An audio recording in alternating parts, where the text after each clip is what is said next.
A lot of people called in, and you had this great idea. It's like, why don't we do one for University of Tennessee? So we're definitely going to get to that today, but we got some housekeeping to handle just real quick on the show. As we all know, we talked yesterday with Jackson and Ross, and we talked about the football game that they were going to play. Ross, talked some crap. Now, Jackson, you have proof. How did Ross handle your all's matchup last night? He left me on red. I texted him. I said, "Hey, bud, you ready to play?" And I did not get a text back until this morning. "Hey, man, I'm sorry. I was already on my way into work." Yeah. So the game didn't happen. Yeah, the game did not happen last night. He didn't text me. Jackson texted him last night, left him on red, and Ross didn't respond until in the morning. Is Ross here today? No, he's not at work. He's really running from the grind. He's scared, Blaine. Oh, okay. Well, maybe he was busy last night. No, we had plans. There are rumors, but these were plans that were already made. There are rumors of a FaceTime call with someone on Ross's behalf, but I will say this. I'm a little disappointed in Ross. I've been Team Ross for a little bit since he's kind of been in the shadows of our show, and everything, but I'm a little disappointed in Ross. I was ready. I had my controller in hand. The headset was on. I was ready to go. Yeah, for him not to text back immediately or somewhere there about not until the morning? Not till the morning. That's why I said he has to have a valid excuse here. Yeah. So we were discussing, Jackson, you may not know this, but we were discussing in the last 10 minutes our Mount Rushmore, me, Jackson, Joseph, and Brian in there. And but during that, on Buck's show, Jackson, because I want you to have to hear this. On Buck's show, they were talking about the Kirk Cousins situation where in this newest season of the quarterback, he talks about how if he knew that they were just going to draft another quarterback, he would have just stayed in Minnesota, blah, blah, blah. And Buck said he was whining, okay? Now, on top of that, someone called in and said this would be, let me put it to you this way, Buck, this would be like you getting paid, you getting promised a show, and then you having to sit second chair and the show get called someone else and someone hosts the show. And Buck said that he would be okay with it. Do you find that to be the case with all the years that you've worked with Buck? You think he would be Does just he get okay? paid the same amount? He gets paid the same amount. Yes, he'd be fine with it. See, I'm very confident. I'm a little surprised, but I would be fine with it. No, back that up. See, what we need to do is verify why you think that. Yeah. See, that's just conjecture. That's just your opinion. Like that what proof? Every proof tells you it's the other way. So his ego, his posturing, he never put it in Lucas's name. If not, he would have pushed to have Lucas's name on there. See, follow those up with facts. See, that's what you think. That's his vanity, his name. I do think. So, are you trying to separate vanity and ego? Yeah, I'm trying to separate. No way. So Buck wouldn't be driving; he would be more of the analyst. Right. I think he'd be fine with that. Yeah, because I think they're already trying to implement some things like that with Lucas taking, bringing people onto the phone line, no matter how many times he fails at it. And, there's other areas where, Lucas is getting more control and Buck is being more of the I go back voice. And forth, and here's my thinking on it. Is it because Buck is not there? See, that's the part. It's force-fed. It's not something that happened naturally. See, that's totally different. Here's where I go with this. No, let him answer. Thank you. That's enough. That's enough. I'm kind of, my first instinct was no, he would not be able to handle it. And then I was kind of thinking about, I was like, I don't know, he gets paid the same and he just has to kind of sit there. I could kind of see Buck enjoying that, but I think it would be very short-term gratification. Because then I do go back to how he tried to keep Lucas a little bit at arm's length at the beginning of Lucas's producership. Then Lucas moved into the actual studio, and there was a little bit of that right there, and it's still called the Buck Rising Show. It's not the Buck and Lucas Show. I'm like, I don't know if he could actually handle it. He may think he could handle it, and I could see why, but I think also that is the ego thinking that he can handle it. I couldn't handle it. I have asked him this exact question. Yeah. And he has always told me that he could do it. I think he thinks he can, but I don't think he can. And that's people can't see the real selves in their own self. That is horrible. Because first of all, he should have pushed that the name be the Buck and Lucas Show. See, that's a true teammate. See, individuals, it's about me. It's the Buck Rising Show. See, that's all we need to know. The proof's in the pudding. See, because if it was called, Proof's in the pudding. I'll say this: if it was called Cover 2 with Blaine Bishop and Zach Lyons, Is this show called Blaine Bishop Show? No. Watch this. Is this show called? We all know, right? Why is that? if this was called, Oh, okay. if this was called the Cover 2 with Blaine Bishop and Zach Lyons, but someone else was in this chair and I was just over on the third chair, I would have a hard time with that. I would not be satisfied because I feel like, well, my name's up here, but why is someone else, getting the job of hosting, or is someone else is taking the, I guess, airtime away from me? But I'm also a competitor, so I'm like, I worked to get here, right? Like Kirk Cousins worked to get there. Oh, yeah, absolutely. And I didn't work to get to this point to be pushed to the side. And that's just, that's just kind of how I would view it. And I'm not saying that everybody's the same, but I do have, I see a world where Buck is like that, but I think it would be so short term. It would be such short term because I think it would start grating on him. You get what I'm saying? Like it would start getting to you. I already gave It would my get to facts. me initially. Initially, I would be like, no, I could do it. And that's why Well, to me, it's on Lucas because Lucas should be saying that, hey, man, we need to make sure we do this together in tandem. Instead, Lucas is sitting back, not saying too much at all, and that he doesn't really care.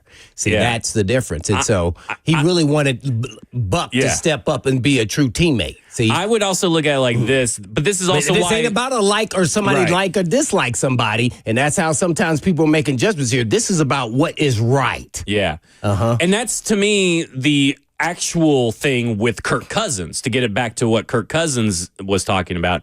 And a lot of people, I've seen this on Twitter, I've seen this in the chats, I've seen this everywhere. Like, what does he have to complain about? It's $120 million or however much it was. To me, first off, he's a competitor. Second off, he was promised something and didn't get it. And third off, he could have just done the same thing over in Minnesota where he already had an established relationship with Kevin O'Connell, where the same thing probably would have happened, but they would have been upfront about it with him. Like, all this stuff to me is indicative of, hey, I've paid my dues in the NFL. I think I deserve this. And I do think Kirk Cousins, do you watch the first season of the Quarterback Netflix series with Kirk Cousins? I can see why they invited him back outside of the drama that was involved. But I can see why they followed him around because that dude loves football. He loves his family, and he loved Minnesota. He loved Kevin O'Connell and that entire staff. They jived so well. And I get that he got paid a lot of money, but that doesn't mean you have to be satisfied with how circumstances go when you were promised one thing and didn't get another thing. Well, especially the type of money that he got, in a 4-year deal, and then the 2 years of it guaranteed.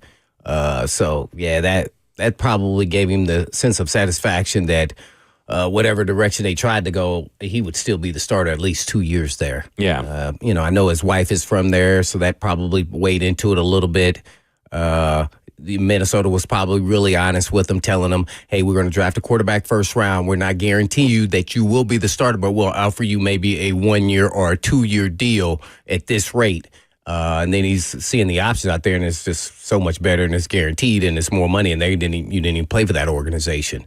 So those are the things that kind of weigh into those decisions like that. It's just tough. And I get why Buck is trying to say that he's kind of whining and he's still making big money. But at the same time, he wanted to go out with a bang because he knows this is coming towards the end. Right. So if he was going to know this in hindsight, then he would have just stayed in Minnesota. And guess what? If he had to hand the baton off to McCarthy or whoever the quarterback would be, I think it would be a lot easier transition for him personally, being that what he's done at Minnesota. So it's always tough because most quarterbacks don't get the end where they, really melted their whole career. Yeah. So I think that's the part that he's like, well, dang, I could have just stayed in Minnesota for all this, uprooting my family, moving, all of those things. Nobody looks into all those things, and that matters. So whether it's your kids in school, going to different schools, your wife have to develop different relationships with the other wives. So it's just a whole bunch of, everything. And I mean, it's more to it. So I think that's how he's looking at it. And by the way, it's not like he's whining and moaning. It's people asking him these questions on podcasts or Netflix or whatever it was. So it's not like he's going out of his way saying it. And even though he's saying behind the scenes with his agent, like a professional, like a pro, hey, I'm probably need to be traded. What can you do? And guess what? Atlanta really is not trying to trade him. They don't want to trade him based off their actions.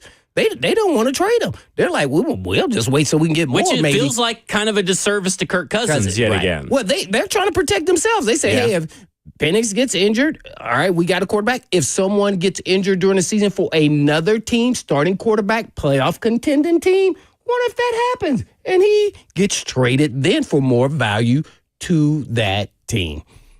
So I think they're playing the cards close to vest. I mean, I'd probably be playing it just like that. If I was them, I might have tried to got rid of him this offseason, but if I didn't feel like I was getting the value that he's worth, I would have kept on with it because you need two quarterbacks in this day and age. I mean, it's tough, man. Guys get nicked up even if it's for a couple games. Yeah.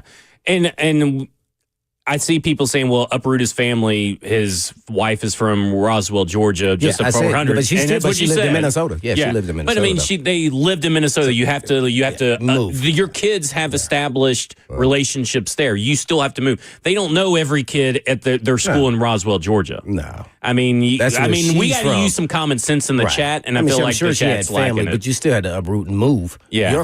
Her current family, like, the kids. I mean, just imagine if you moving your kids all the time like that. That is not a comforting feeling, trust me. I had to do that. And just think, I only had to do it really one time. And that was just horrific. I had no idea what was really involved in all of that. I'm like, dang, we had to go find a school. What's a good school? Then we have to trust other people who are already there in Philadelphia. You talk about, you got to get babysitters. You got to, I mean, man, parents, especially women who have the kid, it's hard to trust someone else with your child. Yeah. Especially at that young 3, 4, 5-year-old age, even to teenager. I mean, like, come on, man. So a lot of teenagers would spite their parents when they move, when you're a professional athlete. I've heard it numerous times because now they have to leave all their friends that they developed over the years, and now they don't get to go with them to high school. Imagine that. Jackson, would that bother you? Probably. Yeah, see? It was sure that, but it would bother me. I mean, but at the end of the day, that's probably what happened. It's not as easy as people making it out to be. It's not that. And I get That's why a lot of athletes' wives just stay in one city and they go, hey, you may get traded here or there, but we not going. I know Matt Hasselbeck, the year that he spent here in Nashville, they loved it so much that when he went to Indianapolis the following year, I think it was only 1 year in Indianapolis, they all stayed here. Yep. Because they didn't want to move. And that's tough on the athlete, to be honest. Too. And I get that it's not that far away, too, but it's tough for the athlete to have to spend the week going through all these practices and you don't get to come home and see your kids. You get to miss all this stuff because you're not there. Mm-hmm. It's just a lot. I think a lot of people just don't understand that, they're millionaires, but they're still human beings. Yeah. I never get the part that people forget that they're human beings. Yeah. And I would say football is probably the easiest of the major sports. The Predators or NHL, basketball, and baseball, with all those hectic schedules, they play 3 and 4 games or whatever it is a week. Oof. Oh, it's way worse. And get traded mid-season all the time. Yeah. These guys. So that's tough. I couldn't imagine it. Mm-hmm. I mean, I really couldn't, especially if you're a player that gets traded all the time.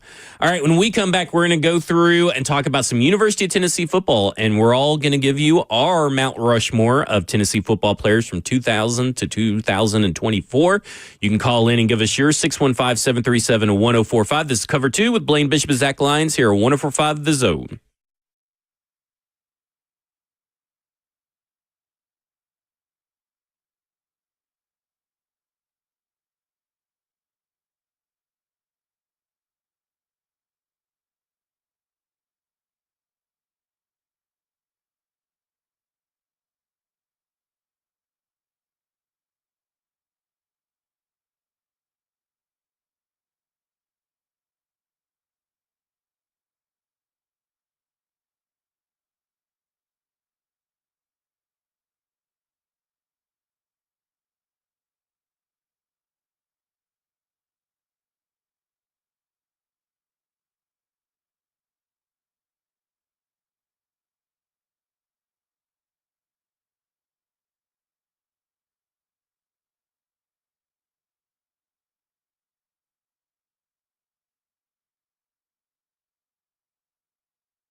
Cover 2 with Blaine Bishop and Zach Lyons here on 105 The Zone, powered by All Four Seasons Garage Door. 615-737-1045 is the number.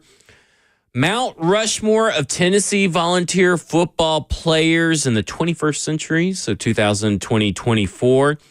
Because, I mean, there were that really, we were talking about it, that really cuts off a lot of the really great players. Yeah. So I do think to say at the same time, yeah, so I really want to get through maybe some of the guys that maybe just missed the cut or were probably not going to be on the list. Obviously, Peyton Manning. So people won't bite our heads off. Yeah, so people won't bite our heads off. We understand Peyton Manning. More Jackson's Peyton head. Manning, Reggie White. Al Wilson, Willie Gault, T. Martin deserves some mention in there as well. Like, there's a lot of players in there that you could put into Mount Rushmore fairly easily. Well, as well as Johnny Majors, former General Nealon, who's on the stadium, correct? Correct. Yeah. So. I mean, you got a lot of guys, that had been there. Reggie McKenzie as a linebacker was there. There's a lot of players that you could probably put on that list pre 2000. And it'd probably be fairly easy. I bet it'd be fairly universal list. I would say that probably everybody's list would at least have Peyton Manning, Al Wilson, and Reggie White. I would say T. Martin's probably the guy that would be interchangeable with other players. Maybe I'm wrong in that, but I mean, I feel like that would be at least your top 3 right there in that era, that era right there. Okay. This era is a little bit difficult, I feel like. And it's from not 04 is what you said, right? 2000 to 2024. Oh, so, I mean, like, it's a little rough. And it's not because there were bad players. I kind of feel like they were bad coaches. You look at some of these players throughout the years, I'm kind of like, man, how did they not do more? Like, how did this team not do more? Because these guys were what would be considered probably pretty good college athletes for the most part. And then you're just like, man, Butch Davis really kind of screwed this up. So, Butch Jones. Butch Jones. Butch Davis. Butch Jones. Almost got me, man. I'm easy confused. Him, Derek Dooley, those guys, Jeremy Pruitt, I feel like just wasted a lot of college talent. And I do want to propose this question, just doing that little project. Does that kind of tell you that maybe college football coaches matter more than college players in the college level? Or is that just, because your college football coaches, they recruit, then they have to coach you up because they recruited you. But some of these players that were on this list, like Alvin Kamara, was just so misused during his time at Tennessee that it's just kind of crazy looking back at it. How could you mess up not giving Kamara the ball more? Because they had, what was the other running back's name? Jalen Hurd. Yeah, Jalen Hurd from Nashville. Yeah. And he was a 5-star. I mean, he was really good. I mean, you're gonna have 2 good running backs. And they didn't just see who was maybe a little bit better until one got injured. I mean, that happens all the time though. Yeah. That there, especially at running back, that's pretty. It wasn't like, okay, we can go down. Where is Hurd ranked in the rushing yardage in Tennessee's history? Bases Alvin Kamara. And I think then you would say that one is not that bad of a mistake there. Now, at the end, it was kind of looking crazy, but after he rushed for, I don't know, who was it against Alabama? Who was that against? Florida, where he had over 200-something yards. It was Alvin Kamara. Yeah. And it was like, whoa, wait, they should have been playing him a little bit more than they were. Yeah. So do you have Alvin and Hurd's? I'm pulling it up. Okay, yeah. So those guys are really elite. So I don't know if it was really that in the moment. I would say definitely he should have played more even before that happened. But Hurd was, he was the guy, and he was a hometown guy. Yeah. See that plays a lot. I think that plays a little bit into that. Okay, so do you want to go first, or do you want me to go first? Since he's looking up the stats, I don't want to put him on the spot. Okay, this one was a little tough for me, because it was really the third guy. I came to the fourth guy. I came to my top 3 fairly easily. And for me, it was Gerard Mayo, the, of course, linebacker, and then went on to play for the Patriots and head coach of the Patriots. But Gerard Mayo was a beast during his time there.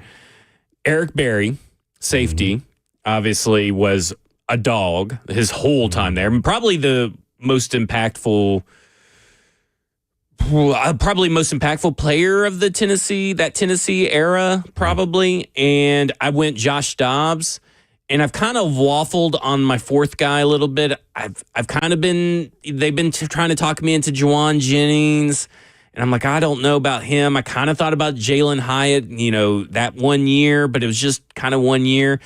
So I think I landed on Derek Barnett, who broke the sack record of Reggie White, who was a constant force all 3 years that he was there. So I think I'm going Derek Barnett. Now, that's 3 defenders and only 1 quarterback. I know that may sound crazy to those listening, but those are the guys that I think I remember the most as being the most impactful players in multiple different ways. Yeah, that was a pretty good list.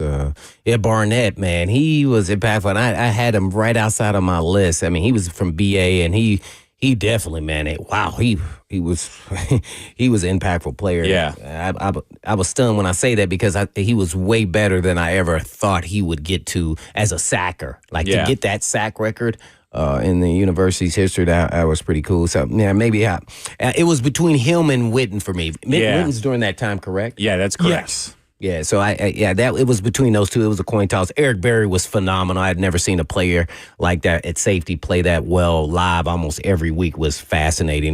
Whether he was a playmaker, big time hitter, returner. It was nothing that he really couldn't do. You knew he was special. That was obvious right off the bat. Joshua Dobbs, which I would think fits into the category you were talking about, but you didn't bring it up with him, is that why wasn't he playing more? It was pretty clear. They talked about always, how he didn't do a practice, but every time he got in the game, he had it. Yeah, they were trying that Worley kid at the time. Yeah, he had it, and it was obvious, and he had some magic to him, and they just practice, man. And I get it, it's hard for some, but if you got the guy that has it, watch this. McNair wasn't a great practice player, but he sure had it on game day. And you just know. Yeah. You just know. We had Neil O'Donnell the back. So we had some dudes. Dudes that was proven. Right. So, you knew who had it. And Alvin Kamara, as you just mentioned, he was special. Once they let him loose there at the end of the season, I got to give him credit. I think that was Butch Jones. Once Alvin Kamara got in there, then Hurd kind of started slowly easing him out the way a little bit, right? Jalen got hurt and then decided to transfer about pretty late into the 2016 season. So that's when Alvin took over. Yeah. And there were still some use, even after Jalen was hurt and left the program. I felt like there were still some usage issues with the way Butch Jones was using, not getting him in space enough, trying to run him between the tackles, not really trying to get him out in space enough. Oh, well, I don't know. Was Butch Jones calling the plays? Yes, I believe so.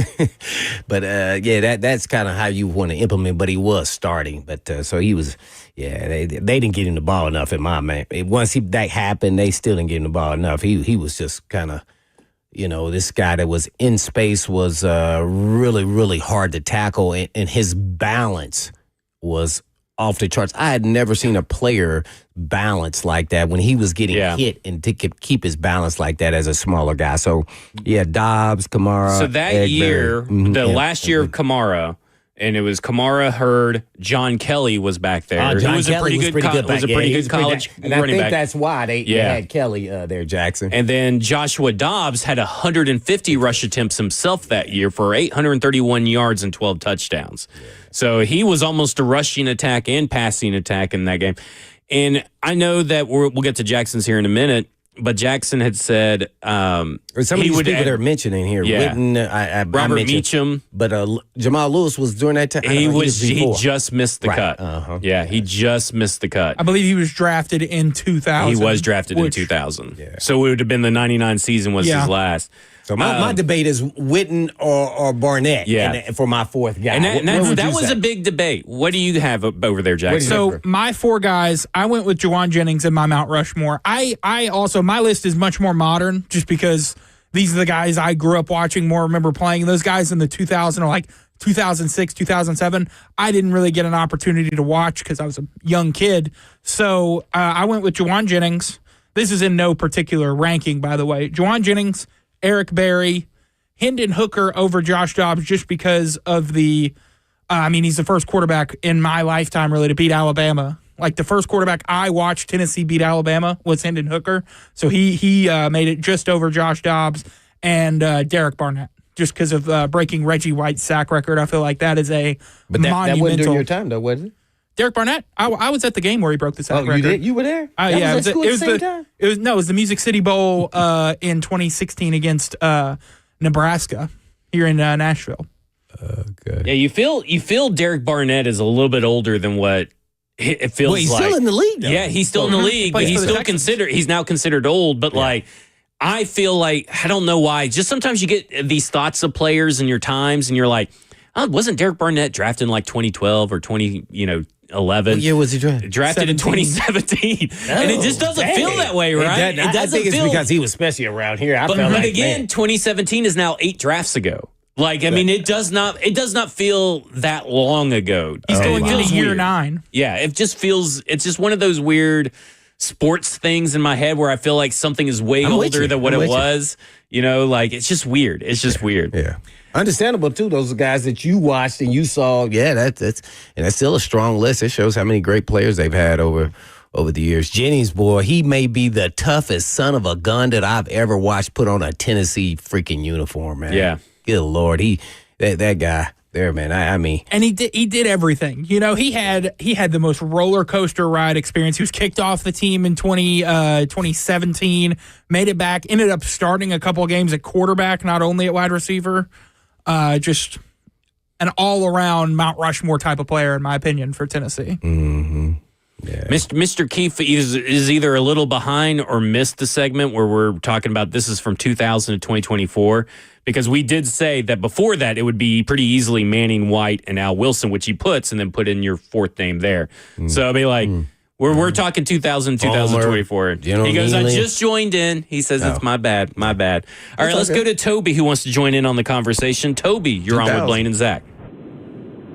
Hey, guys, I love all your picks, but you got to throw in Albert Hainsworth and Big John Henderson. Yes, you're right, man. It's hard to fit them in there. What would be your top 4? Oh, I mean, I need like 6 or 8, to be honest with you. I mean, that's tough.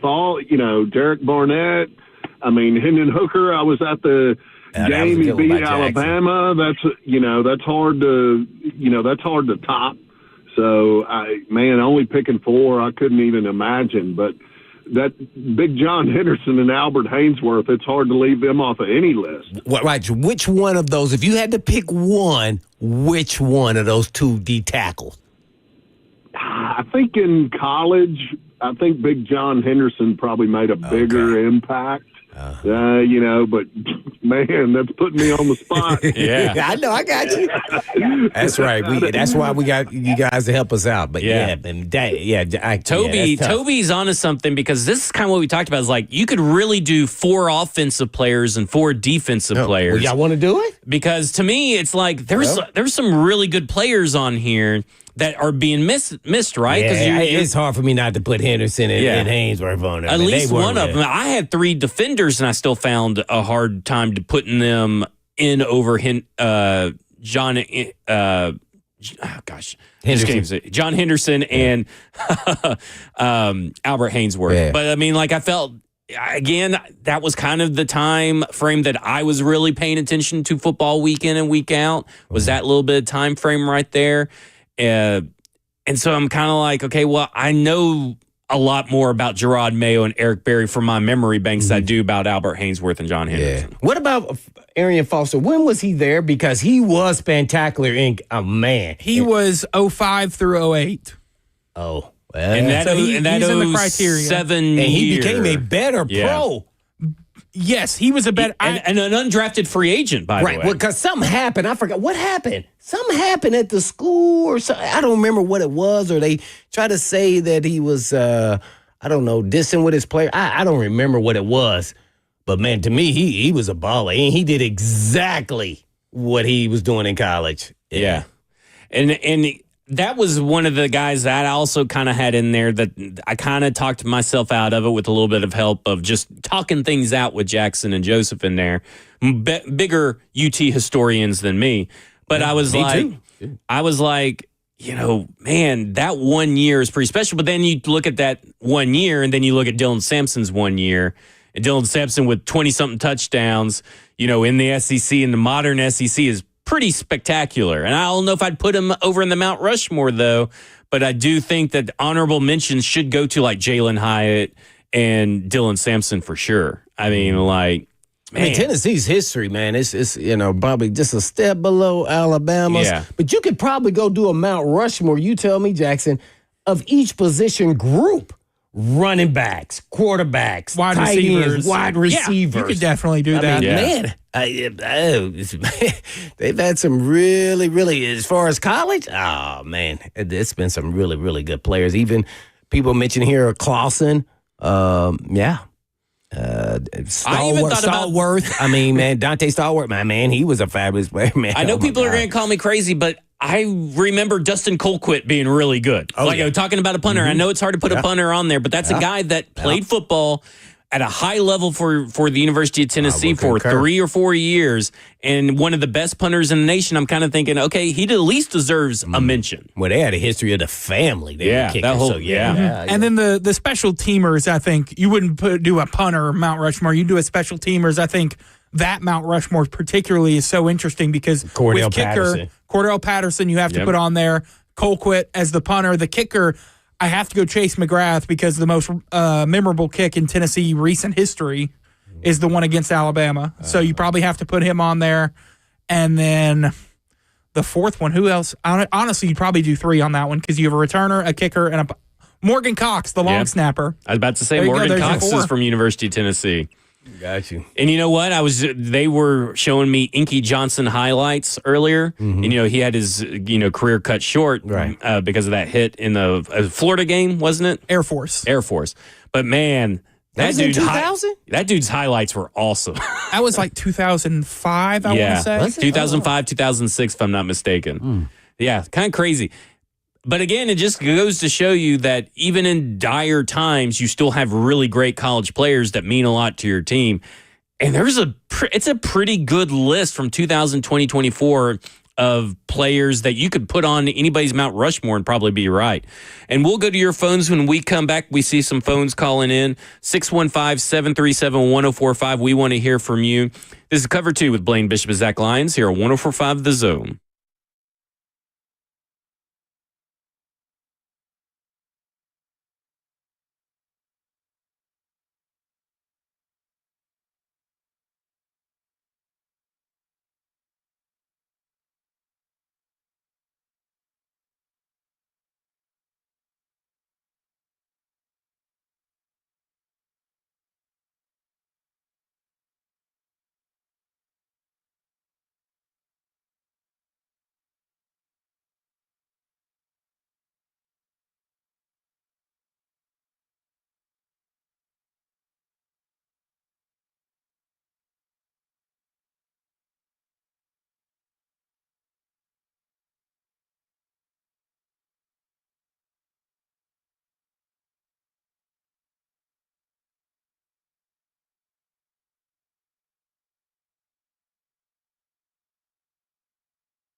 Cover 2 with Blaine Bishop and Zach Lyons here on 104.5 The Zone, powered by All Four Seasons Garage Door. 615-737-1045 is the number.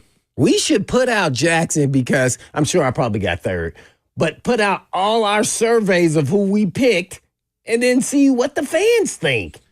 Jackson's just going to win another poll. I know, because I think he's going to win. I think he's buying votes. Well, you never know who is actually voting. Yeah. Maybe a lot of the people, that follow me in my age group probably would be, but it may be less people listening. So you just never know, man. We were talking off air about the discussion between he had Hendon Hooker, we had Josh Dobbs, and I'm not saying that Hendon Hooker's a wrong pick or anything, but the comparisons of how we came to that conclusion, for me, it was I liken it to what the Tennessee Titans situation was, is that Steve McNair is obviously on the Mount Rushmore, but Ryan Tannehill was the better passer, but he wasn't the more impactful player.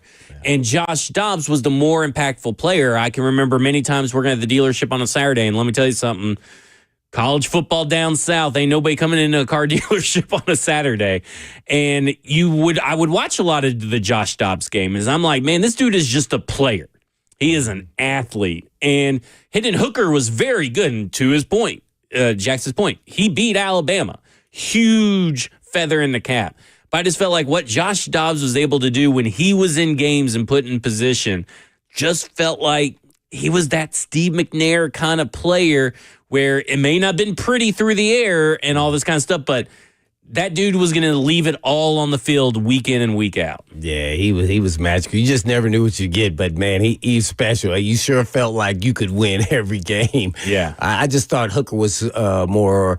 You knew what you're going to get, and it was no spectacular. He just got it done every game, every pass. It was just, he did whatever he had. It was just, it's about preference. It's like Eddie George, CJ 2K. Which one you like watching? Right, blood it out, or the excitement and electricity. But one thing that you forgot to put on there, Jackson, is you told me early this morning when you texted me, Jared Garantano was your guy. Hey, I was firmly on the Mauer power train in 2019. Brian Mauer, the freshman quarterback for Tennessee. As an Alabama fan, I love Jared Guantano.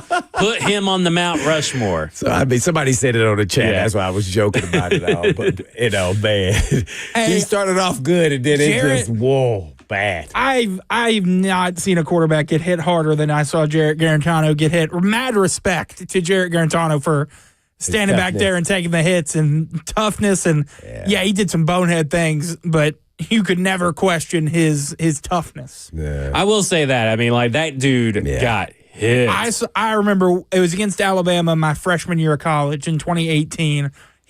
I heard it. I was in the fourth or fifth row, and I could hear it from the other side of the field, the hit he took. And I was like, ooh, and he just popped right back up and got back in the huddle and threw an interception. Did he ever have a cracked helmet like Nico? No, because they didn't play in the cold. I'm kind of surprised by that. Well, I guess so. Oh, that's a whole nother question. Which quarterback you hate the most, Garantano or Nico? I don't hate anyone. Well, you know what I mean. It's definitely Nico. Dislike or despise the most that plays Dislike, it's definitely Nico. Because you can never question Garantano was there for all 4 years, and he always gave his all for Tennessee. I will say that. I mean, he did play Washington State the very final year, but Well, that was his fifth. That was his COVID year. Yeah, his COVID year. I don't hold that against him. Yeah. New head coach that year. Right. So you can never. You definitely don't hold that against him. Yeah. But I get your point. I get what you're saying. I mean, we're talking about the hits that he took year in and year out. It seemed like every game he was on getting he was like the Will Levis meme, but for taking hits. Georgia Tech or Georgia State got a couple of big hits on him too. Did they? Yeah. That game. Is that the one they barely won or they lost that game? They lost to Georgia State. Right, at home. My sophomore year of college. It was terrible. Oof. Yeah, that was it was Debbie Downer during that time. It ruined the whole vibe around campus. We were so excited for the football season. They had a big top 10 win the year before, and everybody was just down the rest of the day. Nobody did anything. We all hung out in our apartments and just sulked. Yeah. Well, here's a little college football memory. If you guys want to give a good college football memory, I know that wasn't a good one. That's one of the worst. But my freshman year, my first game was at University of Memphis. Was the very first game there, and it was at the Liberty Bowl, and Ole Miss was visiting. And that was the year that Eli Manning was getting drafted. And he threw 4 interceptions that game. And I was like, this dude's supposed to be getting drafted in the first round. I was just kind of talking crap about Eli Manning. But Memphis won. It was an awesome experience. And, of course, they had D'Angelo Williams at the time and all this stuff. Stephen Gostkowski was another one. But, like, that was my first game, and I was like at the University of Memphis, and I was like, oh man, this is going to be an awesome football team. I didn't know Memphis was that good because I had never heard of the University of Memphis before I moved to Tennessee. And I was like, man, Memphis is going to be pretty good. They were all right, but I mean, they made it to the GMAC Bowl, I believe, that year. But what's the GMAC Bowl? That was that's what it was. General Motors financing company. It's called Ally now, ALLY. But back in the day, it was GMAC. Back in when you had to walk to school, in the snow both ways. Back in the early at aughts. Tennessee, you were walking to school, buddy. Back in the early aughts. But yeah, like I could not imagine the sound, the hit that you were describing, to be able to hear it all the way on the other side of the field. He was getting knocked around, man. It was tough. I mean, I would say you were still riding him though, like, man, they need to bench him, weren't you? Not against Alabama. I think I kind of knew what was happening there. I was like, he's trying his hardest out there. Godspeed, buddy. Let's go. Against Alabama in 2019 when he went rogue and did the quarterback sneak thing. That's when I was riding y'all him. were ripping him then, man, weren't y'all? Oh yeah, I was incensed. It was because that got out so fast that he called his own play. Like the coaches called another play. Oh, they threw him directly under the bus. They threw him under the bus on the way back to Knoxville, and then put it in reverse. Oh man! I mean, people wanted him out of here. Man, like I got it mentally. That was challenging. I felt bad for him. I really did. I do now. I didn't then. You do now, not then. Looking back in hindsight, I'm like, man, that was a tough situation for Jarrett. But in the moment, I wasn't exactly as level-headed. Now that you're a couple years removed, a couple years older, a little wiser, you kind of are like, you respect the guys. I've also seen good Tennessee football. Yeah. But you also kind of, look back, you go, man, he wasn't that great, but I have to respect that he went out there every chance he got and got brutalized. I felt bad for him, man. I did immediately because they were ripping him, and that's when, like, really you get to see where social media can just kind of it took him down. Like, I think he probably even went into some form of depression after that, man. The same thing with Brian Maurer. His first game he really played in was against Georgia. And he threw a long touchdown early in the game, and we're all excited. And then the next drive, he just got brutalized. Oh, man. That was, man. Oof. Oh, Garantano, man. I thought he was supposed to be. Isn't he interning as a coach there at Tennessee or no? No, he's actually looking to get into media. He was on 3HL a couple months ago. Oh, okay. I knew he was doing something. I thought he did something with Tennessee for a period of time. Like he's coming for our jobs.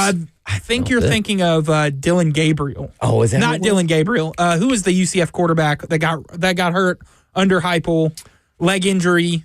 Mackenzie Milton. Yeah, he was with Tennessee. He is actually now, I believe, the quarterback's coach at UCF. Yeah. So he left the program recently.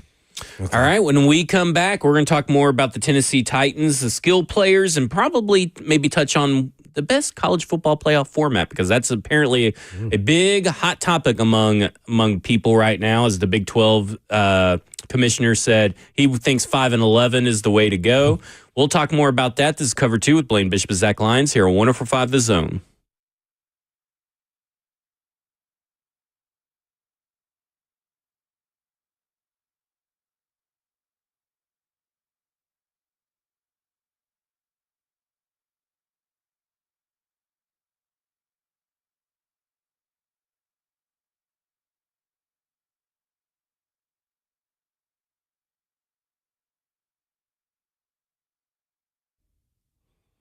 Have you noticed how unreliable things have become these days? Like when someone tells you it'll be ready at 4 p.m. and it's not, people are really tired of that stuff. So if you've had it with the unreliable vehicle repair shops, come on over to Eurofix.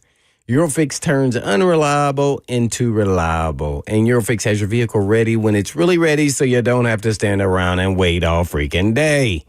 Eurofix repairs all European cars with quality that beats the dealer and without the dealer pricing. And that's because dealer repair shops are designed to pay virtually all of the dealership's overhead, and that's a lot of money. So why would you want to pay for that? Well, at Eurofix, reliable also means 3-year nationwide warranty plus a free loaner car with every repair appointment. And make sure you call ahead as loaner cars are very, very popular. So if you're tired of the unreliable repair shops, come on over to Reliable, and that would be Eurofix, family owned for 26 years. And all you have to do is just give them a call at 844-EUROFIX. That's right, 844-EUROFIX, or you can visit them online at myEurofix.com. That's myEurofix.com. But always tell Blaze at you.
It is 2:01. Good afternoon from the 104.5 The Zone studios. I'm Jackson Williams. In NFL news, the Tampa Bay Buccaneers tackle Tristan Wirfs will likely begin the season on the physically unable to perform list after undergoing knee surgery to correct an issue that caused him to miss one game in 2024. Additional damage was found, and the Bucs will likely be without the All-Pro left tackle early in 2025. In NBA news, the OKC Thunder have locked down another key member of their championship roster, signing center Chet Holmgren to a max extension of his rookie deal that could be worth up to $250 million. Holmgren averaged 15 points and 8 rebounds a game for the Thunder in their championship-winning 2024-2025 season.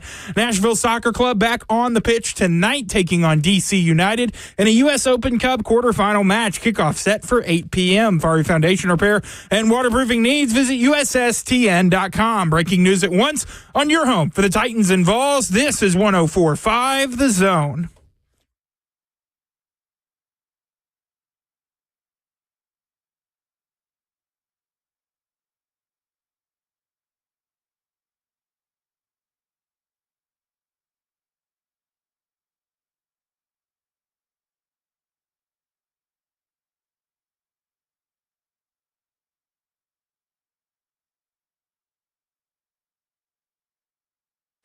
Cover 2 with Blaine Bishop and Zach Lyons here on 104.5 The Zone, powered by All Four Seasons Garage Doors. 615-737-1045 is the number we'll be talking about, where ESPN ranked the Tennessee Titans offensive supporting cast later this hour. But first, we haven't really talked about the college football playoffs because there's a lot of discussion from all the commissioners about what they think is the best playoff format. Obviously, this is talking about referencing the eventual 16-team playoffs expansion. And we know the Big Ten is proposing a 4-4-2-2-1-3 format, which goes 4 auto bids from the Big Ten, 4 auto bids from the SEC, 2 from the ACC, 2 from the Big 12, 1 from the Group of 5, and then 3 at-large teams, which seems a little, to me, it's just like, I don't know if I can get behind this. I mean, and I'm an SEC guy, obviously, so I like the idea of the top 4 SEC teams making it into the playoffs, but sometimes they're not deserving of an automatic bid. Now, the Big 12 Commissioner Brett Yormark is doubling down. They just had their Big 12 media days, doubling down on a 5-11 college football playoff where it's the 5 conference champions and then your 11 at-large bids, the next 11 best teams in whatever order they may be in. And I think I'm on board with that one. I think no matter what you do, you have to reseed the playoffs after the first round. I think a reseeding is necessary. Instead of just doing a straight locked bracket, I think you need to do a reseeding. But I feel like 5 and 11 is kind of where I go. You've heard the 2 proposals, Blaine. Where do you lean? Oh, this is a tough one here, man. It really is. Oh, man. Oh, man. You say you don't think that the SEC and the Big Ten don't sometimes deserve 4 automatic bids. I think they get 4 regardless, but I don't like the idea of just handing you 4. They probably, like last year, if you would have done that format, so someone did it for us. Yeah, that's what if you would have done that format, you would have had South Carolina and Ole Miss. You would have had Tennessee, Alabama, and then Georgia, and then obviously Texas. So that's 6. So that would have been 6. So you would have got 4, and then the other 2 would have been the at-large bid. So they would have had 2 of the 3 at-large bids as well as the 4 automatic bids. I actually like that. I don't know about Jackson, but I do. You do like that? Yeah, I and I don't know if it's because I'm in the South and you know what teams are even if they're borderline, if they go head-to-head with some of these other teams that are middling of their, 5th in their conference, a big conference, even the Big Ten, they probably beat them. So I'm just kind of playing the odds that way. And by the way, there's a business side to this whole circle. Right. And that is Big Ten and SEC their fan bases are rampant and they are going to tune in, and so will America. I mean, it's when I say America, I mean like all across the nation. I think those kind of eyeballs play a part in actually this part, and then that hence then gives you a bigger contract for dollars when you sign. Yeah, so I think yes. Expansion is just such a tough conversation for me because I think the 12-team, I really like the 12-team playoff. I think that is the good number. I think 4 was too little. I think 8 probably would have been a great middle ground, but I like 12. I'm not a huge fan of 16. So, but when it comes to these automatic conference bids, I think the SEC and the Big Ten should lead the way, obviously. Okay. How much more is that than the ACC and the Big 12? I think 1 additional per conference is probably fair. Like the Big Ten, like let's say the Big Ten or the Big 12 and the ACC are guaranteed 2 teams. The SEC and Big Ten should probably each be guaranteed 3 or 4. So I get what you're saying. So, I mean, technically, though, out of the 2 proposals, you side with the 4-4, 2-2, 1-3. Yes. I mean, I guess I get it. Do you all have any... What about the at-large? At the end, the 3. Like the non-Power 5? Yeah. I do agree that they have their place. I just don't really get them ever being. I think there could be a 1-off or a 2-off year where one of these non-Power 5 schools win a national championship, but I almost feel like it's almost a throwaway spot. Yeah, I think it's almost impossible, but things could change. And reason why I say that is because I was about to go down that same road. I just don't like, okay, can Middle Tennessee go win a national championship? If they go undefeated, do they deserve to make to the playoffs? That's what you're thinking about. Yeah. They deserve to make the playoff. This is Memphis. Well, Memphis has deserved to make the playoffs for the last 5 or 6 years. Right. But, no, I'm just kidding. But see, that's what I'm getting at. So, but does that change, guys? And I know they don't take this into a factor, but here's why I'm saying it may change. Because of how NIL is set up, a lot of guys are going to start like transferring down where they guarantee that they start, and you're going to get quality players, and that means those teams are going to start elevating and being better. You always got 2 guys at the position, and then one guy just doesn't get to start, whether it's quarterback or any other stuff. So does that start elevating some of these non-Power 5 conferences? I think eventually it will. And they will be competitive. But the issue will always be win a national championship. The better guy is on the national championship team. Right. Like the guy who transferred down to be on this group of 5 team because the guy who is arguably the better player is on the national championship team. You're missing the point as an athlete. The coach just chose the other guy. They were the same level. Okay. See, that's how I'm looking at it. And that you only can start 1, as I said then. And so when you only start 1, the other one's going to get pissed. And now with the NIL, people are going to transfer immediately. You chose the other guy because you're paying him more. It may be an imperfect. See how that works? It may be an imperfect comparison, but it's kind of like maybe for University of Tennessee fans, Joe Milton and Hendon Hooker, right? Like if you're choosing between those, I mean, Joe Milton, is obviously not the better quarterback. So, I mean, I kind of lean towards... Well, they tried to go there with no NIL because that's who Heupel brought in, but Hooker was the better polished quarterback. It was pretty clear once he got on the football field. So, if like Milton had left, even though they were considered equal talents, if Milton had left, does that elevate the other team that is getting Milton? Kind of if you want to put it in running back terms of how I would view it, as be like Brian Robinson and Jahmyr Gibbs. Like both those are really good Alabama running backs, but so both of those, if you only had one, but the other one went to like Memphis would obviously be elevated, be a better program, and it's going to happen because I know Memphis is desperate to get into one of the bigger conferences, and everybody's just scared, I guess, of Memphis. But I'm not saying that's going to factor in, but eventually down the road. I mean, they don't too much care about that, but they want to get the best teams. That may then become an issue, and they have to go back to the drawing board and say, hey, man. And Memphis has got a lot of NIL backing with FedEx and everything. So they're eventually going to get into a bigger conference, which also brings in better recruit options as well. And you have the money. So, I mean, and that's just one example of many, right? Because Texas State is kind of a program on the rise, and they just went to the Big 12, and Texas State, and they're in the Big 12, and they could be in the college football playoffs because the Big 12 gets 2 automatic bids, and they could be in the college football Jackson playoffs. says Texas State could never win a national championship. See, that's what you just said. Now, and I completely agree with that. Like, I mean, that's no way. It's but just, at some point, it could be a possibility. in the future, but yeah, as things currently stand, like if they run into Georgia in the college football Right, they playoff, gonna like, get smoked. It's kind of like Yeah. when Cincinnati made it into the college football playoffs. We're all like, yeah, that is a great story. Right, we knew but it. it's have you guys seen Ritter was the quarterback. Who was it? Yes, Desmond Ritter was the quarterback, this right? is like a big time program, Yeah. but have you guys seen Manti Te'o talk about the Notre Dame Championship game? when they were running out against Alabama when Alabama was Yeah. running out? No, what did he say? He said, they have to wait for Alabama was the away team, so they had to run out first. So Notre Dame was ready, and they had to wait.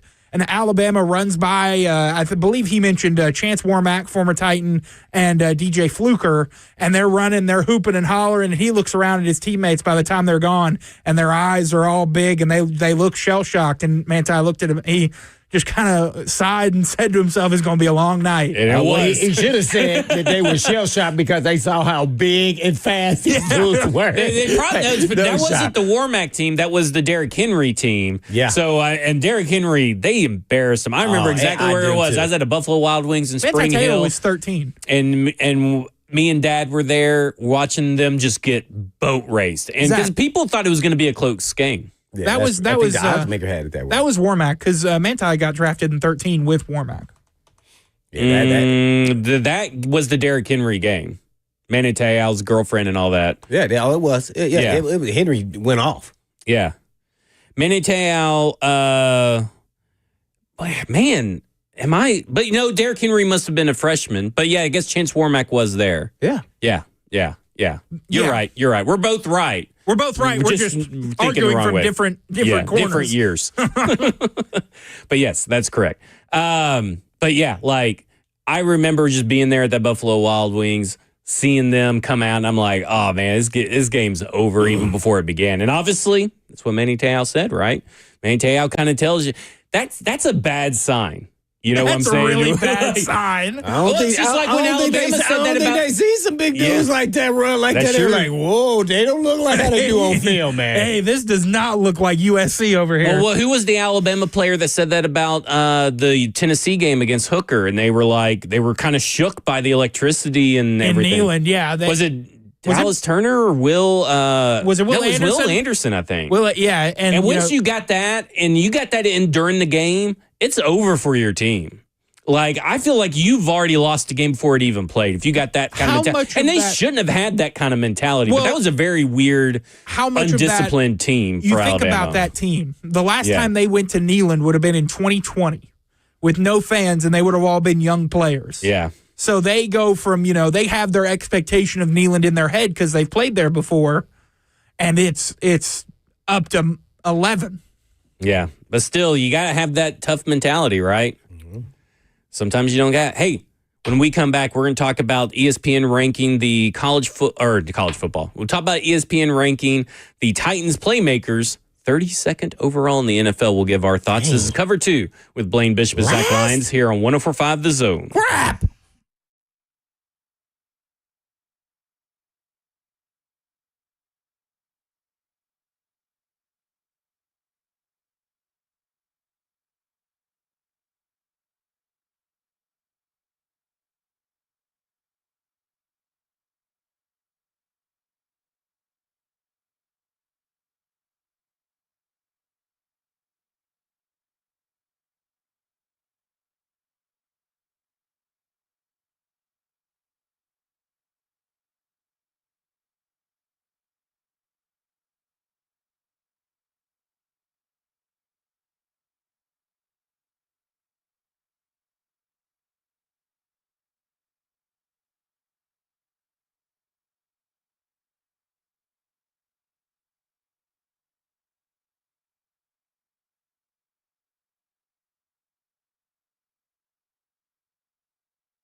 Cover 2 with Blaine Bishop and Zach Lyons here on 104.5 The Zone, powered by all Four Seasons Garage Doors. 615-737-1045 is the number.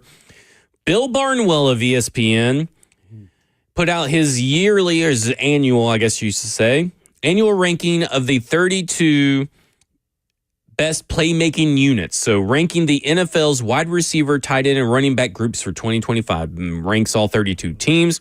Here's how he wants to put it. If every team had a league average quarterback, offensive line, and play caller, who would have the NFL's best offense in 2025? So it's kind of like you're just taking play calling out of it. You're taking offensive line out of it. You're talking quarterbacks out of it. It's just strictly your top 5 playmakers on each team. Out of the running backs, wide receivers, tight ends. Could be any number of running backs, any number of tight ends, any number of wide receivers. And it's only about 2025 on-field performance. Stuff like contract value, long-term projections are out of the question. If you're on a 1-year contract, that's all that matters. It doesn't. Every player is on a 1-year contract. Is kind of what he's doing. He's concerned with what each player might do over 17 games in the upcoming season. Injury histories and suspensions do matter. Wide receivers are weighted heavily than running backs or tight ends. The focus is on the elite players and a team's top 5 contributors, so those top 5 players. Now, he has the Tennessee Titans ranked 32. And someone asked, what did you think Bill Barnwell got wrong in this? And I'd say I would think that he got wrong his 2024 rank from last year, where he ranked the Tennessee Titans 19th. So I think I would have got that one. So that's where he got it wrong. So you went back and looked and see what he did. Yeah, it says it right here. So he does do it. Yeah. So for me, it's like if you're mad about the 32 overall ranking, you're really just arguing to be we shouldn't be 32, but we should probably be 29th. We should probably be 28. But here's the thing. I kind of get where he's coming from. I'm not necessarily, I do think that they're not 32. They may be 30th. But what other teams do you put ahead of them? I would probably put ahead of them the Panthers. And the Patriots? Yeah, probably the Patriots or the Browns. The Browns, okay. The Browns. Maybe one of them. But I kind of look at it and I go, this is kind of where they're at right now. And I guess the question becomes, how does this affect your view of what Cam Ward can do in a season? Because if he is a quarterback, now it's asking a lot for a first-year quarterback, a rookie quarterback, to elevate your surroundings, but they're kind of relying on the offensive line first and foremost, but they're kind of asking Cam Ward to step in and elevate the surroundings of what they got. So I guess my first question to you, when you saw 32, were you surprised? Were you like, that sounds just about right? Oh, when I first saw it, I'll go, wait a minute, we can't be last. Yeah. So I started thinking of the teams, and that's the teams I mentioned.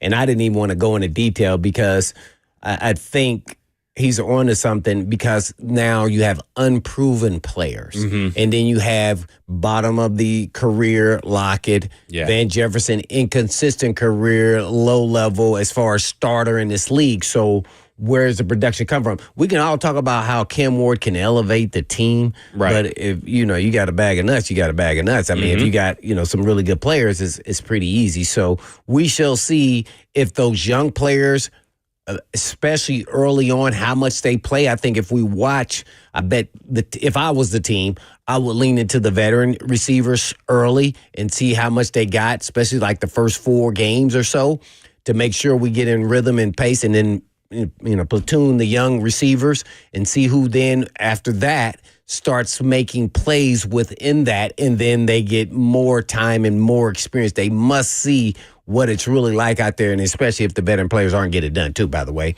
So I kind of would look at it like that, and I think that's what's going into this. It's a lot of unproven, and then you don't know how much Cam Ward's play is going to elevate guys, or is it going to be just average, or will it be somewhat like last season, even with better offensive line play and quarterback play? So it's just kind of hard to predict. So I knew they would be in the bottom tier. I just never in my mind just want to think last about the Titans and anything. It's just hard for me. But when you look at the other team, you're like, well, it's really nitpicking, right? Right, it is. It's like, well, on a coin toss, you could say the Panthers, Yeah. But, at the end of the day. I still would say that the Titans should probably be 31st because I do think that the combination of and what's weird to me about this, because he's talking about just the top 5, so he's not including depth. Your depth doesn't matter. He's kind of Pollard, too, the receiver, running back. But he's talking about Pollard and Spears, and then Van Jefferson, Tyler Lockett, and Calvin Ridley is who he included. And I'm like, well, I would put in Chig over Tajay Spears in this situation.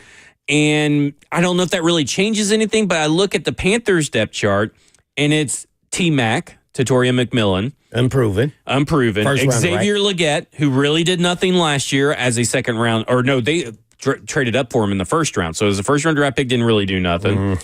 Old man Adam Thielen, who at any point, he's good, but at any point, he could not be good. He could fall off, right, no doubt. So there's your 3, and they're including Chuba Hubbard and Rico Dowdle as the running backs, and I'm like, I would take the Tennessee Titans over that. As I said, but Greg Rousseau on the Facebook chat, Twitch, Twitter, YouTube, Facebook Live, where, get your Zone TV for the F&M Bank chat.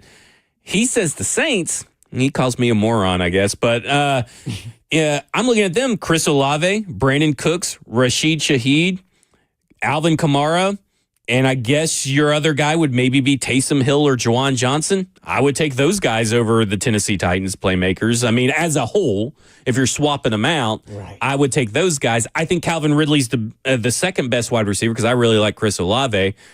But I would take these guys over those, and especially Alvin Kamara over Tony Pollard and Tajay Spears. So, I don't know. Like, the Patriots are kind of one where I'm like, okay, they got Stephon Diggs, and Stephon Diggs is Stephon Diggs, but he's also coming off an ACL. Okay, then it's Pop Douglas, Demario Douglas, who everybody's expecting to have a breakout year this year, and I'm like, okay, maybe? I did not watch them like that, so I don't know, but I just know looking at the roster, and I go, Diggs off an ACL, you don't know what you're going to get. He kind of, disappeared at times last year before he got injured, and then he was around better players, too, so you just never know what you're going to get. I would not say Matt Collins is the number 2 wide receiver. Yeah, I know, yeah. And I'm just like, okay, well, that's I guess he's a better version of Van Jefferson, but I'm just kind of like, that doesn't really excite me. And Stephon Diggs coming off an ACL injury, Demario Douglas, and they have Ramondre Stevenson, who has he's kind of unremarkable and has a really bad fumbling problem. Like, I would almost put the Titans there, so I could probably be talked to in the 30th. But again, that's what I said. I want 30. I mean, I could get us there. I could logically make the argument that they should be 30th. But again, we're talking about the difference between 32nd and 30th, and neither is good. And what they're doing in Tennessee is not banking on this top 5 necessarily that he's laid out, the Van Jefferson, the Tyler Lockett, and all that. They're expecting him to produce somewhat, but they're really banking on the future because this is a rebuild. That doesn't get factored into this, right or wrong, doesn't get factored into this, but the conversation does become like, okay, is this enough for Cam Ward? And because we're not factoring the offensive line at this point, but is this enough for Cam Ward? And I do have to say, looking at what they were able to do over at the Cardinals, or not the Cardinals, the Commanders, they had Zach Ertz and they had Terry McLaurin. Those are 2 great players, don't get me wrong, but they're not head and shoulders above what Tennessee Titans can cobble together with these guys. To me, it's about the offensive line stepping up, but it's also about just being able to spread the ball around will help Cam Ward the most. And I think they have the pieces to be able to do that, play this point guard style of offense where they can separate. It may not be sexy on the box score, but it's not going to hurt the development of your quarterback. But it feels like they are playing with fire just a little bit. So Zach Ertz with the Commanders? Yeah, last year. tight end. So you're saying Cam Ward's going to be as good as Jalen Daniels? No, That's what I'm you just said. what I'm saying is, well, not really. I mean, I guess you could infer that. But what I'm saying is, I don't think that it's the worst situation to step into. I would agree. And because what really helped Jaden Daniels was they ran the highest rate of RPO plays and all that stuff. They made the offensive scheme very simple for Jaden Daniels, and that's some of my concern. Well, that's smart on their coaching Yes. staff, veteran coaching staff. Yeah, and their offensive line. I wouldn't have never told you they would be at least average in this league going into the season. I would have been like, hey, man, I don't know none of these guys. Right. I've never even heard of them, and they end up playing well. They made some good picks. I mean, middle round pick type players, not high, and they did well. I was stunned. And then they kept the momentum, and they got hot. So was it Jaden Daniels? Or was the magic that they believed in him as they moved on that he was different than everybody else? And maybe that's it. Maybe it's like the first few weeks they weren't sure of who they were going to be. And then they see what Jaden Daniels doing those first few weeks, and they're like, oh, we got to do. They may have said that and believed it in preseason and the offseason, but until you see it in action, seeing is believing. Then they added more and more to the table. And then they add more, and then they put more on there on his plate, and they just start getting him going and rolling. Then everybody in the city is buying in by like middle of October, like 4 or 5 weeks into the season. So everybody's bought in and believed. That the Titans did, do you think that same thing could potentially happen? Offensive line, you got to assume Latham will be better on the right. Then the Moore Jr. will hopefully be better. Well, he got to be better than what they had. So, and then the receiver additions. Can he create the magic? Not veteran, different way to go about it. Went veteran with maybe lesser known guys as far as where they're in their careers with Jefferson and Lockett. But reliable good guys. Yeah, you know what I'm saying? Well, good guys, but at the same time, you're already trying to win football games. Yeah. So, I mean, I love good guys too, but at the same time, you got to bring in some guys who bring some fear into the defense. And I think that's what they're hoping with Chimere DK and Elikiah Manor, but that's a lot to require of them right out of the gate. Player. Because again, you go back to building a 53-man roster, talking about depth charts. I would be very surprised if your opening day wide receivers were not Calvin Ridley, Van Jefferson, and Tyler Lockett. That does not mean the other guys won't play and be active on Sundays, but I'd be very surprised if they don't roll out against Denver and against the Rams, at least those three players, because they've all played in NFL games. I don't think that you would want to put in rookies in those situations as starters and main snap getters at that point. Maybe I'm wrong in that assumption, but I think that's why your opening day first play of 11 personnel, 3 wide receiver sets is going to be Tyler Lockett in the slot, Van Jefferson on one side, Calvin Ridley on the other. Because those guys know the routes they're supposed to run, where they're supposed to be, and you kind of need that security blanket for Cam Ward through those first few weeks because it's the 8th toughest schedule through those first 4 weeks of the NFL. Well, your premise is probably right, but we don't know what will happen in training camp. And when I say that, I'm talking about we don't know the development of DK, where he'll be. Maybe he is better than Lockett. Lockett's more of a tutor guy, tutoring him along the way. Maybe Manor is better than Van Jefferson. And you say, we got to go with him. We got to put him out in the fire. We are rebuilding. He's going to make some mistakes, but hopefully that'll come quick sooner than later if we play him. So some coaches may go about it that way if he's making more plays than the veteran guy in training camp, especially at receiver. And then naturally, I want to see what Snead brings to the table. I know we're talking about, but everybody's talking about he said he's healthy. How does that look? And then how does that look in training camp? And then how do they look against Snead in training camp? See, so now you got an elite level corner going against some young guys, and if they start making plays on him, you say, I sure believe that they can make plays on the other guys. You just hope it's not the Arden Key, Andre Dillard situation. That just means Snead's not going to be good. Oh, I don't ever think that's going to be the case, but I mean, you just hope that, that's Well, I never bought into that. Everybody else may have. I did not, because what Arden Key was in this league is a third down pass rusher type guy. He's not a starter. So when that all started happening, it was just like, he's just a role player. He's not a dominant guy like that. So you're going to get. And we've seen that he's just really. And he can have some great games, by the way, but that's going to be far in between. when you watch him play. When you talk about utilizing players, you're utilizing him best where he's most effective is just where he's going straight at the passer. Yeah. And that's not it. There's all kinds of players that have made a career out of being that guy. Yannick Ngakoue is one of the guys that comes to mind. He just is not very good at the run defense and all that kind of stuff, but he can rush the passer. Right. But and we just can go look at when that was happening. All you got to do is just go look at his history. Yeah. His history dictates who he is, not his mouth. Because he has one and he will talk. He loves talking. I'm sorry, but it says here that you only average like 5 sacks a year. And so that's who you are. Yeah. You can beat whoever. Well, he's not Von Miller. That's why they I'm were still talking like buying he was into Von Tyler Miller or Lockett. something. Yeah, that's why I'm still buying into Tyler Lockett is because Tyler Lockett last year saw his targets dip because Jordan Addison Jackson Smith and Jigba is on his way up. Like an ascending younger talent is on his way up. New offensive coaches. Right. New way of doing things. Ryan Grubbs wanted to attack the outside, didn't attack the slot enough. That's why I still believe, because his other metrics really tell you, and if you watch the tape, he's still Tyler Lockett. He can still get open. He's still a savvy veteran that can attack the middle of the field, that can attack you a little bit outside, that's shifty and's got speed. That's why Tyler Boyd never felt that way, because I know a lot of people are I think people are low on Tyler Lockett because Tyler Boyd. But like to me, Tyler Lockett is probably still going to be a 700-yard guy. But that's 700 yards you need for this offense. He may not be a 1,000-yard receiver anymore, but 780 in this particular offense with Cam Ward can help a lot. It doesn't have to be, well, if he's not a 1,000-yard receiver, so let's just throw him away. Well, I'm going to tell you what I thought about Tyler Boyd. Go ahead. I saw he was not better than Robert Woods.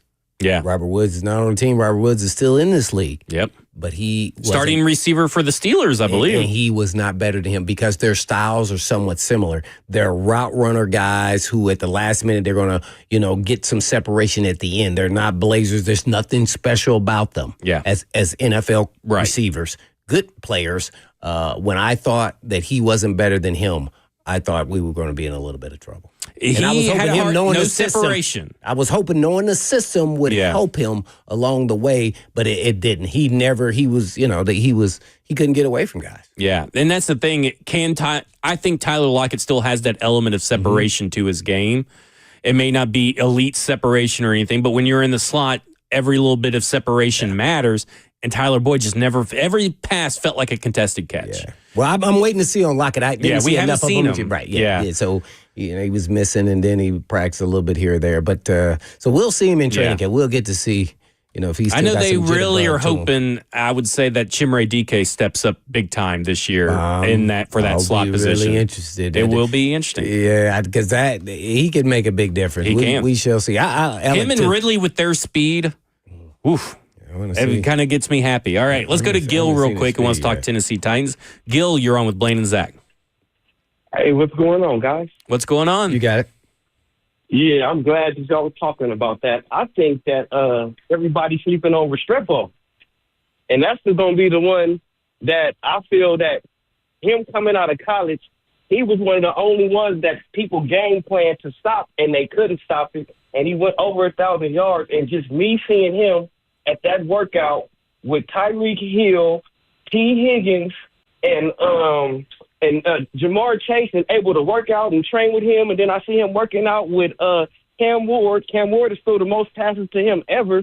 And when he gets there, everybody's saying he needs to be special team. I just think he needs to be great at what he does, and he's going to be the future of the Titans. All right, Gil. I want to touch on that when we come back because I think there's a larger discussion to have because Gil made some great points, brought up some stuff that I want to bring up to you as well. This is Cover 2 with Blaine Bishop and Zach Lyons here on 104.5 The Zone.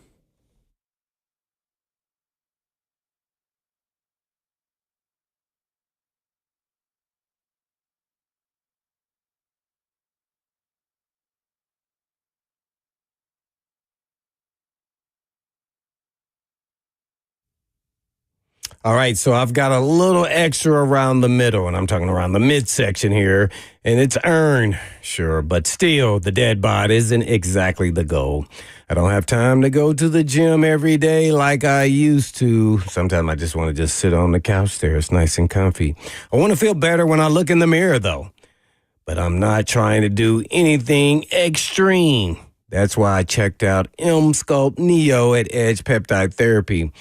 It tones muscle, melts fat, and no needles and no downtime. Ooh, sounds right up my alley. And probably yours. M-Sculpt Neo is the most advanced body sculpting technology available, merging fat reduction with muscle building in one effortless session. No surgery, no downtime, as I said, just results that speak for themselves.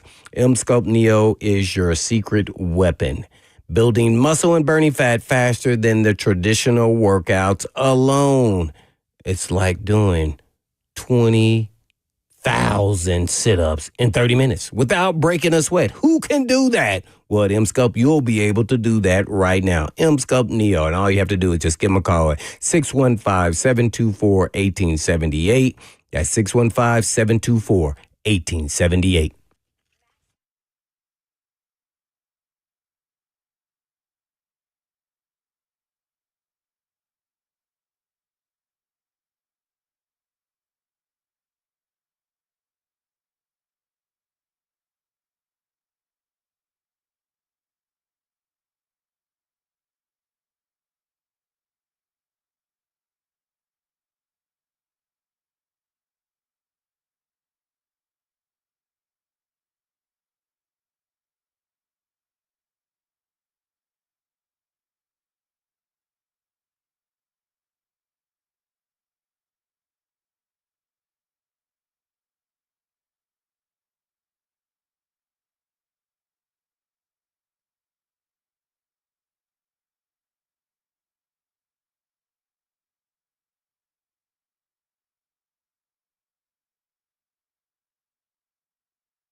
Cover 2 with Blaine Bishop and Zach Lyons here on 104.5 The Zone, powered by All Four Seasons Garage Doors, 615-737-1045. Before we went to break, Gil had called in. He was talking about Xavier Restrepo. Oh.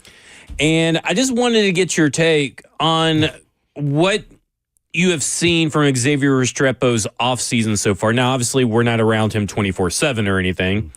But he's been down there working out with Cam Ward, taking passes for him over July 4th weekend. That video surfaced. You also have now that he's there for day 1, day 2 of this wide out workshop that Chad Johnson's putting on. It's kind of, I guess he's trying to be tight end university or the O-line masterminds, but it's for wide receivers. You got T. Higgins down there, Jerry Jeudy, Jaden Reed, Jamar Chase, Tyreek Hill, Elijah Moore, KJ Osborne, Cortland Sutton, Jackson Smith, and Jigba and Xavier Restrepo were tagged in the tweet. When it comes to that situation, I mean, does this, how do you view, I mean, I know you're going to be appreciative of the work ethic and the work he's putting in. Does that change your mind about the chances he has to make the team, or does it still stay the same that you really just got to see what happens when the pads come on? This is all good and is all great and a great step forward, but you got to see what happens when the pads come on. Oh, I've never said he wasn't going to make the team. I said that it's going to be really tough for him to make the team. Yeah, that's what I'm saying, yeah. That's increase whatever chances you gave him it's hard. previously. I'm not there. I'm a guy's, we could talk about how somebody looks with no pads on and everything else, especially offensively. So I don't know what to take from that. I mean, he's learning everything he can. I mean, do you change your mind? I mean, how do you feel? You think he's going to make the, you still don't think he'll make the team? I'm not surprised. I guess here's my thing. Everybody's lauding it, and I think they should. I mean, they should be glad that he's doing all this, but I expected him to do this. Yeah. And for me, I'm kind of leaning towards, I got to see the pads come on. Does this really change much for me? No, not really. Because, again, when the pads come on, it's a totally different animal. It's a totally different beast out there. You're playing against even better corners than what you faced in training camp. You may not be getting passes from Cam Ward. Your passes may be coming from Tim Boyle or Brandon Allen. But I do understand that, again, it's kind of hard. Again, I go back to, it's hard to root against a guy doing all this, and I'm not rooting against him. I'm just trying to keep a level head. And my level head tells me, got to really see it when the pads come on. This is great and a great step and what you should be doing as a rookie, but I got to see it when the pads come on. Did we see anything during the OTAs to make you feel like that he was going? I mean, we got to forget about, and we can't forget about Oliver. And to me, the only way he can probably squeeze in and make the team, because it's a numbers game, is if Lockett doesn't make the team. Yeah. That means they're going to go with DK, and then they're going to go with him as the backup, because I really don't see him playing special team. I don't know what that means. Like, is he running down on kickoff making tackles? Yeah. Or are we talking about him as the returner, kick returner, punt returner? I don't think he's going to be either one of that. I mean, they're giving him a shot to earn those spots, but that's a long list of, I mean, you still got guys like Mason Kinsey out there, and you still got Bryce Oliver, you got Tajay Spears, you have Chimere DK. It's a very crowded room for that returner spot. I feel like they already got their gunners settled over there on the other side. So I don't know if he's not a gunner, what spot would he be on special teams? This is going to be a tough one. It's very, and I want to cheer for him too. I'm with you. By the way, but college production doesn't guarantee you anything in the National Football League. There's measurables, there's size, there's speed. It's just at a whole nother level. Can we see him continue to elevate his game? Yeah. He didn't get drafted. I've never seen a player not get drafted talked about more about making this team than I've ever seen any individual player. And I'm not saying that he's not. I'd have to say you're right. It's just hard for me to grasp that. And I'm not saying he didn't deserve to even get drafted. Yeah. I'm just saying, based off what I've seen so far, I haven't seen anything that makes me think when you're small like that he's special in the National Football League. I haven't seen it now. I want to wait until we get the pads on and we see him going against guys when it's full-fledged. I mean, that's the only thing I'm waiting on, because there's potential there. Yeah. I just don't know how good it will be to make the roster, or will he be rotational player? Will he be a practice squad player? Just all the whole gamut. So I got to see a lot more about him. Easy guy to root for. No doubt. No doubt. But when it comes, we're talking about an undrafted free agent making a team with a pretty crowded wide receiver room that he may or may not be able to find a spot in special teams, very slim chance. And the history of the NFL kind of tells you they kind of get the drafted versus undrafted right more often than not. Undrafted free agents, rarely do we have a copious amount of stories every year of all these undrafted free agents made such an impact year one of their team. They sometimes have to work there. Sometimes their impact is just on special teams. It happens, but it's really hard to do. And I feel like sometimes I feel like we're kind of poo-pooing on the fans, but like, it's kind of, sometimes you got to be a little bit realistic. It kind of feels like sometimes Titans fans like to set themselves up for failure and disappointment and not live in what is the cold, hard reality of the NFL, which is making a roster is a numbers game. I'm going to just say this now. Different coaching staff, but he was here last year. I haven't seen him better than Mason Kinsey. I haven't seen it. And that's what I'm looking for. See, now I got a player who's a fringe player in this league. Yeah. And I haven't seen him being better than. I mean, that's what Kinsey. You're doing, right? You're comparing him to Mason Kinsey and Bryce Oliver. And I'm just keeping it honest. I want Restrepo to be on the team. I mean, I'm hoping that could be a benefit for Cam Ward. Right. Yeah. I mean, it would be a fantastic thing for Xavier Restrepo to make. I think people underestimate how really good Mason Kinsey is, and I just haven't seen him better than him. Yeah. And I think that's where it's just we haven't had this kind of wide receiver room depth. It feels like, okay, we've always had the top three kind of laid out, but we didn't really know what 4, 5, and 6 was going to look like. And right now, you have pretty much, barring injury, you have Calvin Ridley, you have Van Jefferson, you have Tyler Lockett. There's 3. Chimere Dike, Elikiah Manor is 5. So you're talking about Bryce Oliver, to me, I feel like is pretty much a lock. He pretty good, man. Yeah. And so, and we've seen him do it. And then now you're talking about maybe keeping 7 wide receivers. We're forgetting Ron's guy. Well, Treylon Burks.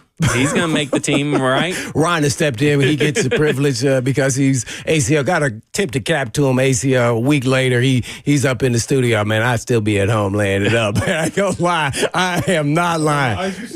Oh, man, there's no way in heck. He was saying something yesterday about a tendon was wrapped around another tendon or something like that. And it was all hooked over together and all that kind of stuff. So. Bow-legged Lou, they would make sure they give another bow-legged knee, but I don't know if they can find one, man. I don't know if that could help. That might have put me down. I had one straight knee and one crooked. That made a man mess up my hip. Shoot. I've been very lucky where I've only had a separated growth plate, a busted head, and a shattered pinky. That's all I've had. So I've been pretty lucky. Don't forget your toe injury. Yeah. Oh, I did have that toe injury for a while where I scraped off like a big chunk of my toe. No surgery, though. Yeah, no surgery. Didn't I do it? I'm going to just keep pain. That's why I always be rubbing my shoulder, be like, oh, it's making my shoulder, my trap tight. I got to start stretching. That's my big thing. I'm getting to that age where probably I got to start stretching every morning. Oh my, you don't stretch? I don't stretch. Oh my, I don't stretch. Jackson said he'll give you tips. He'll give me tips. Jackson is probably the most flexible out of the 3 of us, right? When he was up there dancing to his favorite song, he's stretching. That's what he said. That's what he's doing. All right, that will do it for us. 3HL's up next. This has been Cover 2 with Blaine Bishop and Zach Lyons here at 104.5 The Zone. And in the meantime. And in between time. Peace.